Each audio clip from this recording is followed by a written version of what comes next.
سوال ہے جی کیا بدعتی کے پیچھے نماز پڑھ سکتے ہیں؟ مجھے بتائیے، اگر بدعتی کے پیچھے ہی نماز پڑھنی ہے تو پھر نماز ضرور پڑھنی ہے۔ اللہ کے بندے، یعنی آپ خرچہ بھی کر رہے ہیں، وقت بھی لگا رہے ہیں، ٹھنڈے پانی سے وضو بھی کر رہے ہیں اور پڑھ بدعتی کے پیچھے رہے ہیں۔ مجھے بتائیے، اگر ڈیرہ غازی خان سے ملتان کی طرف کوئی بس جا رہی ہو، یہیں مسجد کے باہر ہی بس کھڑی ہو جائے اور وہ اعلان کریں کہ جی بس جا رہی ہے، کوئی کرایہ نہیں، مفت، صرف ڈرائیور اندھا ہے،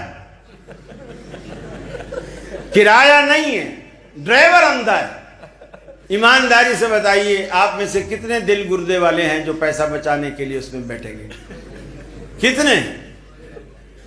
امام جو ہے وہ ڈرائیور ہے اور وہ اندھا ڈرائیور، وہ کہیں بھی ٹھوکے گا جا کے۔